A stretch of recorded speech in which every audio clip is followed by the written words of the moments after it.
তোমাদের প্রত্যেককে আমার লাস্ট বেঞ্চেস ইউটিউব চ্যানেল এবং ফেসবুক পেজে স্বাগত।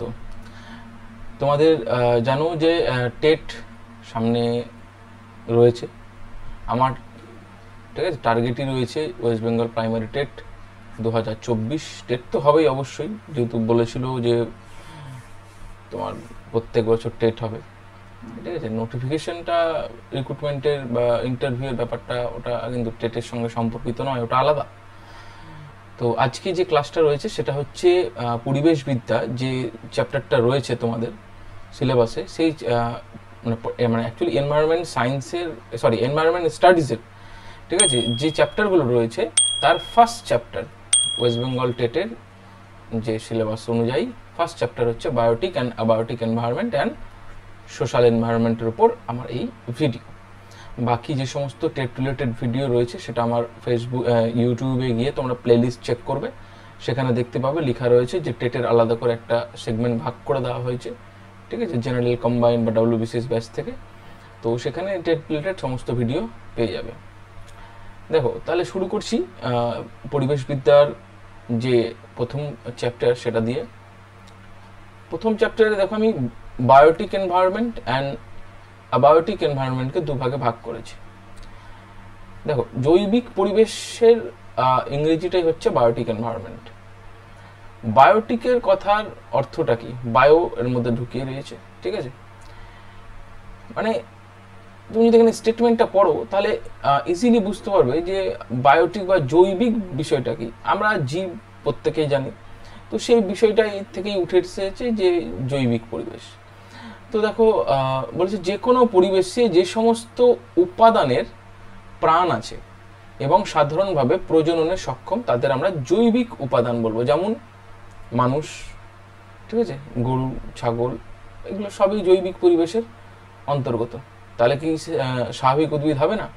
স্বাভাবিক উদ্ভিদও কিন্তু জৈবিক পরিবেশের অন্তর্গত। এবং অজৈবিক পরিবেশ বলতে কি বুঝি? যে কোনো পরিবেশের যে সমস্ত উপাদানের প্রাণ নেই তাদের অজীবজাত পরিবেশ বলা হয়। উদাহরণ বায়ু, জল, সূর্য রশ্মি, মৃত্তিকা, এর সমস্ত কিছুই কিন্তু অ্যাবায়োটিক এনভায়রনমেন্টের মধ্যে পড়ে। তাহলে তোমাদেরকে যদি নর্মাল কোশ্চেন জিজ্ঞেস করা হয় বায়োটিক আর অ্যাবায়োটিকের মধ্যে পার্থক্য কি, তাহলে যে সমস্ত আমাদের বাস্তুতন্ত্র বা পরিবেশ বলো যাদের প্রাণ রয়েছে, ঠিক আছে, তাদেরকে বলবো জৈবিক, যাদের নেই তাদের হচ্ছে অজৈবিক সেই পরিবেশ বা অজৈবিক উপাদান, যে সমস্ত উপাদানের প্রাণ নেই। এবার এই জৈবিক পরিবেশের আরেকটি পয়েন্ট গুরুত্বপূর্ণ, বলছে জৈবিক উপাদান অজীবজাত উপাদানের উপর নির্ভরশীল। মানে বায়োটিক যে সমস্ত কম্পাউন্ড রয়েছে সেই বায়োটিক কম্পাউন্ড বা জৈবিক উপাদানগুলো এই অজৈবিক পরিবেশের উপর নির্ভরশীল। কি করে? দেখো উদাহরণ আমি কি বলেছি, অজৈবিক পরিবেশে সূর্য রশ্মি ছাড়া কোনো সবুজ উদ্ভিদ কিন্তু ফটোসিনথেসিস বা সালোক সংশ্লেষ প্রক্রিয়ায়, ঠিক আছে, অংশগ্রহণ করতে পারে না। তাহলে খাদ্যও তৈরি হবে না, শক্তিরও রূপান্তর হবে না, শক্তি উৎপাদনও হবে না সবুজ উদ্ভিদের দ্বারা যদি সূর্যরশ্মি না হয়। তাহলে জৈবিক উপাদান অজীবজাত উপাদানের উপর নির্ভরশীল, এটা তোমাদের মাথায় রাখবে। আর অজীবজাত উপাদান হলো জৈবিক উপাদান থেকে স্বাধীন। বায়ু, জল, সূর্য, মৃত্তিকা পুরোপুরি এরা স্বাধীন। এটা একটা পয়েন্ট গেল। এরপরে এই জৈবিক পরিবেশকে আমরা কয়েকটি ভাগে ভাগ করব। এতে রয়েছে প্রডিউসার বা স্বভোজী, আর একে বলা হয় ইংরেজিতে অটোট্রপস। বিতে রয়েছে কনজিউমার, মানে হচ্ছে পরভোজী, এগুলোকে ইংরেজিতে বলা হয় হেটারোট্রপস। তারপরে আবার রয়েছে অপশন সি এ বিয়োজক বা ডিকম্পোজার, ঠিক আছে। আমরা এগুলোকে পুনরায় ভালো করে পড়বো। দেখো প্রডিউসার বা অটোট্রপস বা স্বভোজী কাকে বলবো আমরা? যে সমস্ত জীব নিজের খাদ্য নিজেরাই তৈরি করতে পারে। তাহলে তুমি তোমার খাবার তৈরি করতে পারো কি? না। তোমাকে কার উপর নির্ভরশীল হতে হয়? ঠিক আছে, তোমাকে হয় স্বাভাবিক উদ্ভিদের উপর নির্ভর হতে হয়, বেশিরভাগ ক্ষেত্রে স্বাভাবিক উদ্ভিদের উপর আমরা নির্ভরশীল। অর্থাৎ সূর্যের আলোর উপস্থিতিতে সালোক সংশ্লেষ প্রক্রিয়ায় জটিল জৈব খাদ্য যথা ফ্যাট, কার্বোহাইড্রেট, প্রোটিন প্রস্তুত করতে সক্ষম।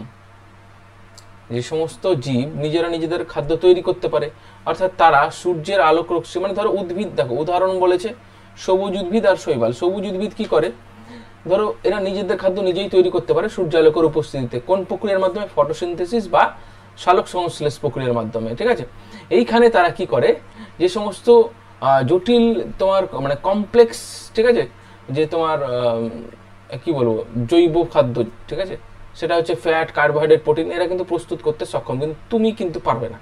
তোমাকে এই প্রোটিন, কার্বোহাইড্রেট, ফ্যাট, এগুলোর জন্য কিন্তু এই উদ্ভিদের উপরই নির্ভরশীল হতে হয়। তাহলে মনে রাখবে, প্রডিউসার হচ্ছে তারাই যারা নিজের খাদ্য নিজেরাই তৈরি করতে পারে। দেখো তোমাকে আমি একটা, দেখো জৈবিক উপাদানের ছবিটা কিন্তু আমি এখানে আঁকছি, তাহলে তোমাদের ভালোভাবে সুবিধা হবে। একটা পিরামিড আঁকছি, যেটাকে বলা হয় খাদ্য পিরামিড, আমার বোঝাতেও সুবিধা হবে।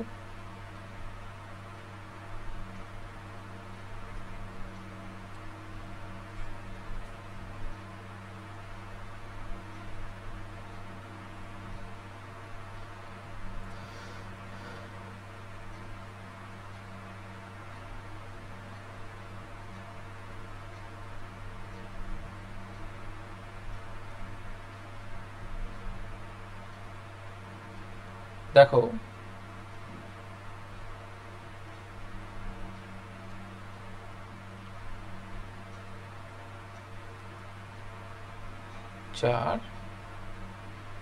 আমি একটা পিরামিড আঁকলাম। এইটা হচ্ছে আমাদের প্রডিউসার।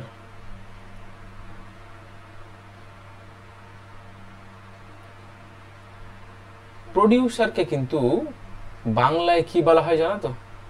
আমি লিখে দিচ্ছি এখানে, উৎপাদক। কি বলা হয়? উৎপাদক, প্রডিউসার। তাহলে প্রডিউসার খাদ্য স্তরে সব থেকে নিচের স্তরে থাকে।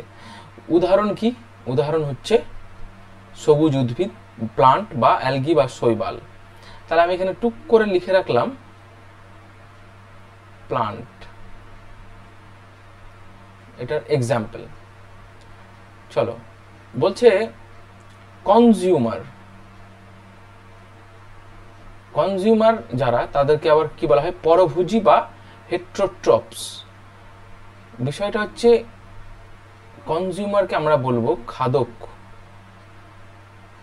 বলছে যে সমস্ত জীব নিজেরা খাদ্য তৈরি করতে পারে না, যেমন আমরা, যারা খাদ্যের জন্য স্বভোজীদের উপর নির্ভরশীল হই, মানে উদ্ভিদের উপর আমরা নির্ভরশীল হই, তাদেরকে আমরা কি বলবো? কনজিউমার্স। এই কনজিউমার্সকে আমরা তিন ভাগে ভাগ করবো। একটা হচ্ছে প্রাথমিক খাদক, ইংরেজিতে বলা হয় প্রাইমারি কনজিউমার, এবং এই প্রাইমারি কনজিউমার মধ্যে আসছে খরগোশ, ছাগল। এরা কার উপর নির্ভরশীল? এরা উৎপাদকের উপর নির্ভরশীল, মানে এরা কিন্তু গাছের পাতা টাতা খায়, ঠিক আছে, তৃণ খায়, মানে ঘাস বা তৃণ। এদেরকে কি বলা হয়? হার্বিভোরস। যারা তৃণভোজী তাদেরকে বলা হয় হার্বিভোরস। তাহলে হার্বিভোরস কথার অর্থ হচ্ছে কিন্তু তৃণভোজী। এই তৃণভোজী যারা, এরা কিন্তু প্রাথমিক খাদক, প্রাইমারি কনজিউমার। তাহলে এখানে এরা পড়ে প্রাইমারি কনজিউমার, পিসি, ঠিক আছে। এক্সাম্পল আমি এখানে কি লিখে রাখবো?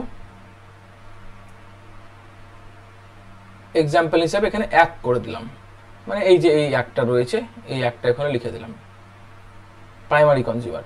তারপর হচ্ছে গৌণ খাদক, যাকে বলবো আমরা সেকেন্ডারি কনজিউমার বা কার্নিভোরস। কার্নিভোরস মানে হচ্ছে মাংসাশী, ঠিক আছে, যেমন সাপ, ব্যাং, সিংহ, এরা হচ্ছে গৌণ খাদক বা সেকেন্ডারি কনজিউমার। মানে এই যারা সেকেন্ডারি কনজিউমার, তারা কিন্তু আবার নির্ভরশীল কাদের উপর? এই প্রাইমারি কনজিউমারের উপর। তাহলে এখানে আমি লিখে দেব সেকেন্ডারি কনজিউমার, আর এর উদাহরণ হচ্ছে এই 2 নম্বরে যেটা আছে সেটা, এই যে 2 নম্বরে। ক্লিয়ার? দেখো, তারপর হচ্ছে প্রগৌণ খাদক বা টার্সিয়ারি কনজিউমার, যাকে বলা হয় ওমনিভোরস, বা ইংরেজিতে, বাংলায় বলা হয় সর্বভুক। যেমন পেঁচা, মানুষ, কাক, ভাল্লুক, আমরা হচ্ছে কি সর্বভুক। মানে আমরা সেকেন্ডারি কনজিউমার যারা আছে তাদেরকেও খাই, প্রাইমারি কনজিউমার যারা আছে তাদেরকেও খাই, ঠিক আছে। আবার প্রডিউসার যারা আছে, উৎপাদক, ঠিক আছে, কিছু কিছু তোমার উদ্ভিদ তাদেরকেও আমরা খাই। তাহলে বিষয়টা হচ্ছে এরা হচ্ছে সর্বভুক, সব কিছুই খায়। তাহলে এখানে লিখে রাখবা তোমরা টারসিয়ারি কনজিউমার। সেকেন্ডারি হলো এখানে লিখবে তোমরা টারসিয়ারি কনজিউমার, আর এখানে অপশন 3 এর এক্সাম্পল যেগুলো রয়েছে সেগুলো তোমরা কিন্তু লিখে রাখবে। 1 2 3 4 5, আচ্ছা একটা স্তর বেশি হয়ে গেছে, আমি একটু ক্লিয়ার করে দিচ্ছি, টেনশন নিও না। দাঁড়াও 1 সেকেন্ড, একটা টপিক লেভেল বেশি হয়ে গেছিল, এই ব্যাস ঠিক আছে। চলো দেখো আমি একটা জিনিস বলে দিই কি করে নির্ভরশীল। দেখো আমি এখানে একটা লিখছি, এখানে লিখলাম আমি তৃণ। এই তৃণ কে খায়? এই তৃণ খরগোশ খায়।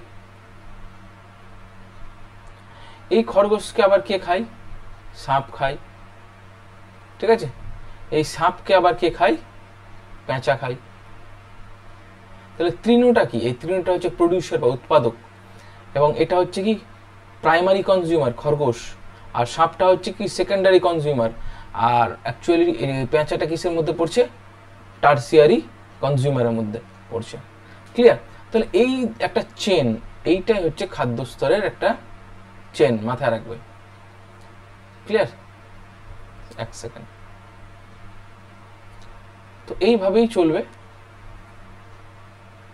এইবার বলছে স্ক্যাভেঞ্জার, এইটা কিন্তু তোমাদেরকে মাথায় রাখতে হবে। স্ক্যাভেঞ্জারটা কি? কিছু প্রাণী মৃত প্রাণীদের খাদ্য হিসাবে গ্রহণ করে, পরিবেশকে পরিষ্কার রাখে। ধরো মৃত প্রাণী যেসব আমরা দেখবো যে এক সময় দেখলাম যে বাড়ির রাস্তার ধারে কোনো প্রাণী ধরো মরে পড়ে আছে, ঠিক আছে, দেখবে শেয়াল, হাইনা, শকুন এরা কিন্তু ওইটাকে একটা সময় খেয়ে নেয়, পুরোটাই দিয়ে পরিষ্কার করে দেবে। তো এদেরকেই বলা হয় স্ক্যাভেঞ্জার্স। তো শেয়াল, হাইনা, শকুন এটা কিন্তু মাথায় রাখতে হবে, এদেরকে স্ক্যাভেঞ্জার বলা হয়, যারা মৃত প্রাণীদের খেয়ে নেয়। লাস্টে রয়েছে ডিকম্পোজার, যে সমস্ত অণুজীব মৃত উদ্ভিদ ও প্রাণী, দেখো মৃত উদ্ভিদ ও প্রাণী কিন্তু তারা মৃত, দের থেকে পুষ্টি গ্রহণ করে এবং বাকিটা সরল উপাদান রূপে স্বভোজীদের জন্য প্রাকৃতিক পরিবেশে ফিরিয়ে দেয়। উদাহরণ ব্যাকটেরিয়া, ছত্রাক, কেঁচো। এরা হচ্ছে কি বিয়োজক।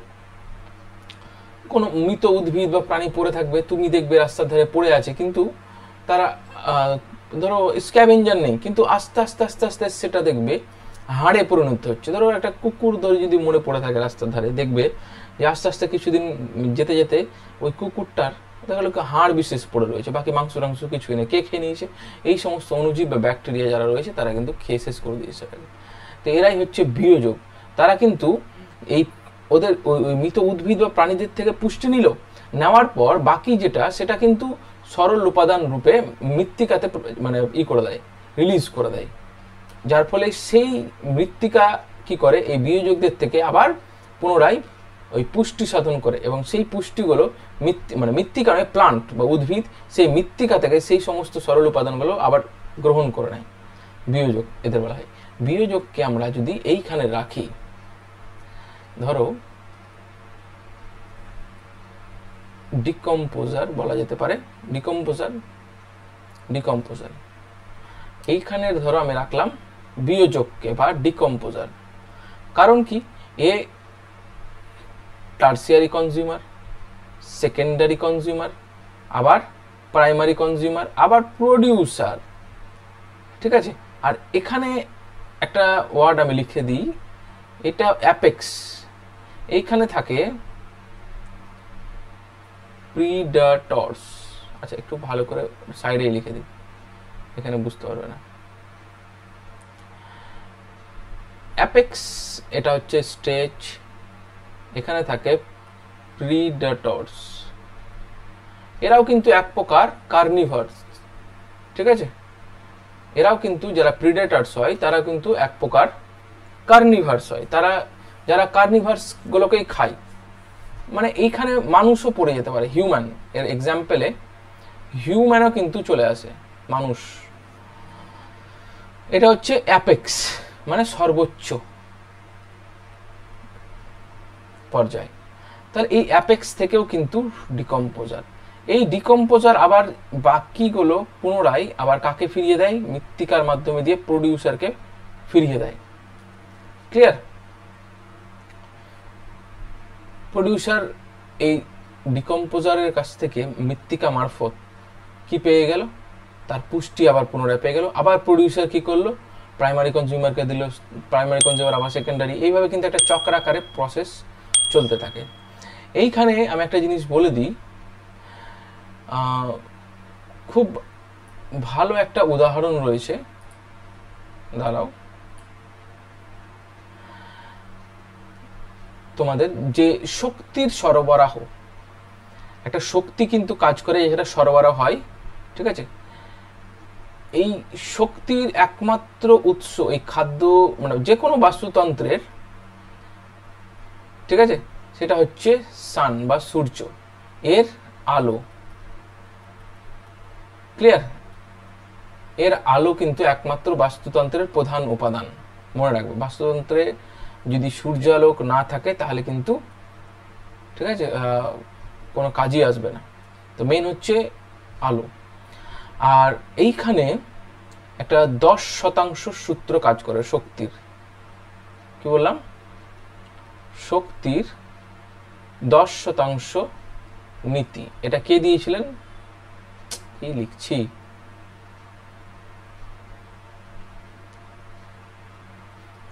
10% নীতি কাজ করেন, এটা দিয়েছিলেন বিজ্ঞানী লিন্ডেম্যান। বিজ্ঞানী লিন্ডেম্যান। মানে ধরো তোমাদের তো এটা আশা করি হয়ে গেছে, এই জায়গাটা আমি একটু মিটিয়ে দিই, নাহলে হবে না।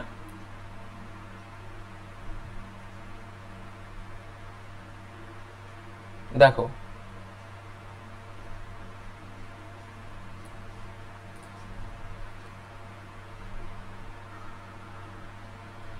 এই যে তোমার প্রডিউসার, ঠিক আছে, ধরো এখানে সূর্যালোকের মাধ্যমে, এটা ধরো সূর্য, ঠিক আছে, 100% কি এলো? শক্তি এলো, বা আলো মারফত সে তোমার ফটোসিনথেসিস বা ফটোসিনথেসিসের প্রক্রিয়ায় তার মধ্যে 100% একটা শক্তি এলো। তার সে প্রডিউসার কি করবে?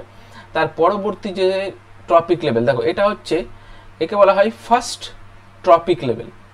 তারপর একটা হচ্ছে সেকেন্ড ট্রপিক লেভেলে 100%-এর 10%, ঠিক আছে, মানে 10% শক্তিকে সে কি করবে? রূপান্তর করবে। তাহলে এটা হচ্ছে সেকেন্ড ট্রপিক লেভেল। তারপরে আবার এই 10%-এর 10% মানে 1%, মানে এটা হচ্ছে থার্ড ট্রপিক লেভেল। এই থার্ড টপিক লেভেলে আবার কিন্তু সেটাকে ট্রান্সফার করবে। তারপরে আবার এই 1%-এর আবার 1%, মানে 0.01% ফোর্থ টপিক লেভেলে কিন্তু এটাকে আবার ট্রান্সফার করবে।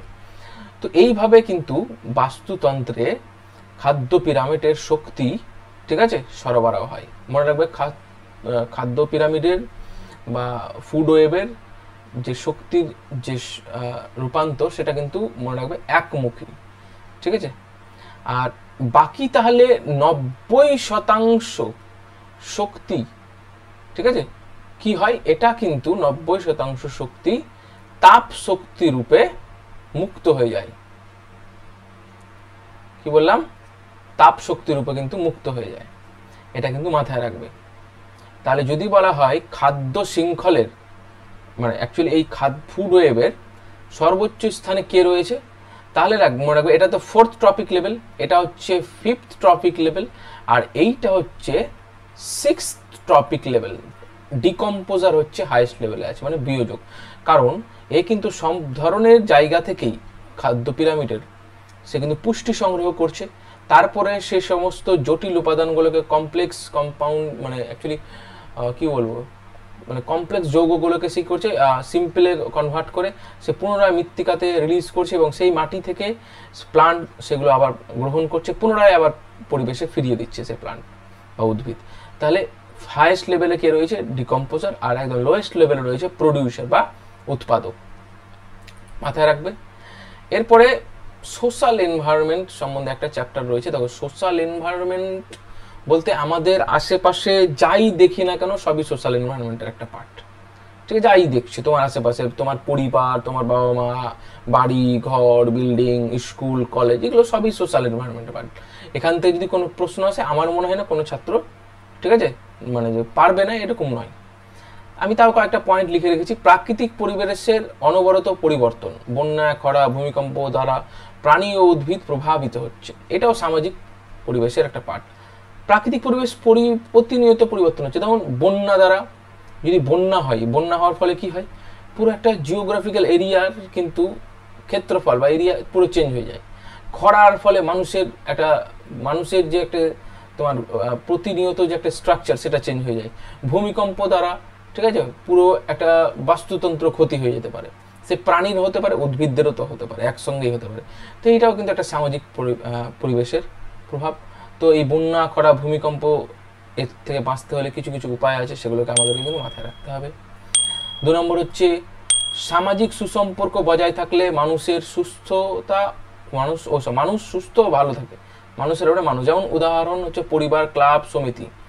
দেখো, তুমি পরিবার, ক্লাব, সমিতির যদি একটি সক্রিয় এবং ভালো মানুষ হিসাবে তার সদস্য হও, সেখানে তুমি কি করবে, একে অপরের সঙ্গে আদান প্রদান বা সাহায্য বিনিময় করতে পারো।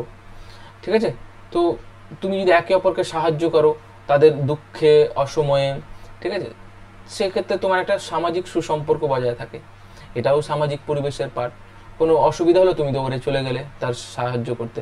ক্লাবে থাকলে ক্লাবে থেকে তুমি গাছ লাগালে, ঠিক আছে। তারপর সমিতিতে থাকলে কোনো একটা উদ্দেশ্য, কোনো একটা মিটিং মিছিল হলো বা কোনো একটা অনুষ্ঠান হলো, তুমি তাতে পার্টিসিপেট করলে। এই ধরনের ব্যাপারগুলো কিন্তু সোশ্যাল এনভায়রনমেন্টের পার্ট। পরিবারের ভূমিকা সামাজিক পরিবেশে সব থেকে বেশি। পরিবার হচ্ছে তোমার নিজস্ব, তোমার অসময়ের সাথী। পরিবারের তোমার বাবা মা, ভাই বোন, তোমার স্ত্রী, তোমার ছেলে মেয়ে, ঠিক আছে, অসময়ে কিন্তু তারাই তোমার পাশে থাকে, আর কিন্তু দেখবে সেভাবে কেউ পাশে থাকে না। তাহলে পরিবারকে তোমাকে সব থেকে বেশি গুরুত্ব দিতে হবে। 4 নম্বরে বলছে প্রত্যেক ধর্মীয় ভাবাবেগের প্রতি সম্মান জ্ঞাপন দ্বারা সুসম্পর্ক স্থাপন। ধর্মীয় ভাবাবেগ যে যে ধর্ম থেকেই তোমরা বিলং করো না কেন, প্রত্যেকে একে অপরের ধর্মের প্রতি তোমার সম্মান জ্ঞাপন করতে হবে, তার ভালো দিকগুলো নিয়ে আলোচনা করতে হবে। এগুলোও তোমার সামাজিক পরিবেশের কাজ। মিশ্র ওই বৈচিত্র্যপূর্ণ সমাজে পরিবার থেকে শুরু করে রাস্তাঘাট, কর্মক্ষেত্র, বন্ধুবান্ধব, শিক্ষা, সংস্কৃতি সব কিছুই এই সামাজিক পরিবেশের অন্তর্গত, যেটা আমি প্রথমে বলে দিয়েছি। ঠিক আছে, আমরা বিভিন্ন জায়গা থেকে এসেছি। তুমি যদি ক্লাসে যাও, ক্লাসে দেখবে যে বিভিন্ন জায়গা থেকে বিভিন্ন ধরনের বাচ্চা এসেছে, বিভিন্ন পরিবেশের বাচ্চা এসেছে। তাদেরকে কি করবে, তাদেরকে একে অপরের প্রতি তোমার মোটিভেট করবে যে ওখান থেকে আমরা আরো ভালো কিছু শিখতে পারি, ঠিক আছে, নতুন নতুন ওয়ার্ড শিখতে পারি, তাদের কালচার শিখতে পারি। তো এগুলোকে পজিটিভ ওয়েতে নিয়ে তোমাদেরকে শিখতে হবে। চলো, কিছু এমসিকিউ রেখেছি তোমাদের জন্য, যেগুলো আমরা সলভ করব। বলছে একটি বাস্তুতন্ত্রের অজৈবিক উপাদানগুলি হলো। অজৈবিক উপাদান আমরা ভালো করেই জানি, যাদের কি নেই, প্রাণ নেই, নাকি, তাদের অজৈবিক উপাদান বলে। তাহলে উদ্ভিদ ও প্রাণীর প্রাণ আছে, শৈবাল ও ছত্রাক আছে, এটা কিন্তু জৈবিক উপাদানের মধ্যে পড়ছে। ডিকম্পোজার, সরি এক সেকেন্ড, শৈবাল ও ছত্রাক আছে, শৈবালটা পড়ছে না, ঠিক আছে। বায়ু ও জল, দেখো অপশন সি হচ্ছে এটার অ্যান্সার। তাহলে অজৈবিক উপাদান আমি প্রথমেই তোমাদেরকে দেখিয়ে দিয়েছি যে বলেছে জৈবিকের প্রাণ আর অজৈবিকের প্রাণ নেই, প্রথমেই বলে দিয়েছি। এই স্টেটমেন্টগুলো তোমরা লিখেও রাখতে পারো, ঠিক আছে। চলো, ওকে, ছত্রাকটা তো ডিকম্পোজার। চলো, ঠিক আছে। দেখো, খাদ্য স্তরে কত শতাংশ শক্তি একটি ট্রপিক স্তর থেকে অপর ট্রপিক স্তরে সঞ্চালিত হয়। তাহলে তোমাদেরকে আমি কিন্তু এই ছবির মাধ্যমে বলে দিয়েছি কত পার্সেন্ট সঞ্চালিত হচ্ছে একটা ট্রপিক লেভেল থেকে আরেকটি ট্রপিক লেভেলে 10% করে কমতে থাকছে, ঠিক আছে, হ্রাসমান, হ্রাসমান 10% করে। তাহলে এটা সঠিক উত্তর হচ্ছে অপশন বি। দেখো, বলছে নিম্নের কোন পরভোজী প্রাথমিক খাদক? মাংসাশী প্রাণী, তৃণভোজী প্রাণী, সর্বভুক, উৎপাদক। উৎপাদকের মধ্যে কি পড়বে? তৃণ পড়বে। সর্বভুকের মধ্যে অ্যান্সার মানুষ পড়বে। তৃণভোজীর মধ্যে তুমি করে দাও খরগোশ, আর মাংসাশী প্রাণীর মধ্যে করে দাও বাঘ করে দাও। এবার বলে পরভোজী কিন্তু প্রাথমিক খাদক, মানে যে উৎপাদক তার উপরে, তাহলে এটা হচ্ছে তৃণভোজী প্রাণী। তোমাদেরকে প্রথমেই আমি এখানে দেখিয়ে দিয়েছি যে প্রডিউসার এই যে এই জায়গাটা প্রডিউসার মানে হচ্ছে উৎপাদক, মানে তৃণভোজী, তৃণভোজী না, প্রডিউসার মানে উৎপাদক মানে উদ্ভিদ, প্লান্ট। আর প্রাইমারি কনজিউমার মানে হচ্ছে এইখানে পড়বে খরগোশ বা ছাগল, 1 নম্বরে যে উদাহরণগুলো রয়েছে। সেকেন্ডারিতে 2 নম্বরের উদাহরণ, আর টার্সিয়ারিতে 3 নম্বরের উদাহরণ। 1 2 3 বলতে আমি এখানটা মিটিয়ে দিই, তাহলে তোমাদের সব থেকে বেশি সুবিধা হয়। এই যে 1 2 আর এই 3-এর উদাহরণগুলো কিন্তু এখানে পুট হবে। এই যে 1 2 3, ক্লিয়ার? চলো তারপর কি বলছে, খাদ্য শৃঙ্খল সঠিকভাবে গঠন করে নিচের কোনটি? তৃণকে কে খায়? ছাগল, আর ছাগলকে মানুষ। এটা ঠিক আছে, অপশন এ অ্যান্সার। ছাগলকে তো গরু খায় না কোনোদিন, এটা হবে না। তৃণকে হাতি, হাতিকে হরিণ, এটাও হচ্ছে না। তৃণকে ফড়িং, ফড়িংকে মাছি খায় না, অপশন এ এটা সঠিক উত্তর। তোমাকে এইভাবেও সাজিয়ে দিতে পারে। প্রাকৃতিক পরিবেশের কিংবা জীবমণ্ডলের শক্তির প্রধান উপাদান কোনটি? প্রথমে আমি বলে দিয়েছি সূর্যালোক। খাদ্য স্তরে সবচেয়ে উপরে কে থাকে? উৎপাদক না, এ তো সব থেকে নিচে থাকে, ঠিক আছে? তাহলে সবচেয়ে উপরে কে থাকে? অপশন ডি হচ্ছে সঠিক উত্তর, বিয়োজক। কারণ এই বিয়োজক কি করে? রিটার্ন করে দেয়, ঠিক আছে, বাকি যে সমস্ত অংশ মৃত উদ্ভিদ বা প্রাণী থেকে পুষ্টি সংগ্রহ করে, যে বাকি অংশটা পড়ে থাকে সেটা আবার মৃত্তিকাতে, ঠিক আছে, সরল উপাদান রূপে ফেরত দিয়ে দেয়। সেই সরল উপাদান আবার মৃত্তিকা থেকে উদ্ভিদ গ্রহণ করে পুনরায় আবার সেটাকে পরিবেশে ফেরত দেয়। তাহলে আজকের মতো থ্যাংক ইউ।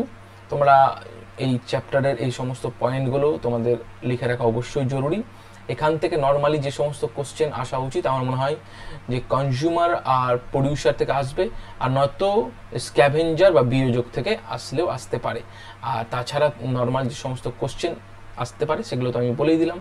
সবাইকে থ্যাংক ইউ। তোমাদেরকে বলবো লাস্ট বেঞ্চার্স ইউটিউব চ্যানেল বা ফেসবুক পেজের তোমরা পাশে থাকো। প্রতিনিয়ত আমি টেট রিলেটেড ভিডিও এইভাবে তোমাদের দিতে থাকবো, ঠিক আছে? জয় হিন্দ, বন্দে মাতরম, নমস্কার।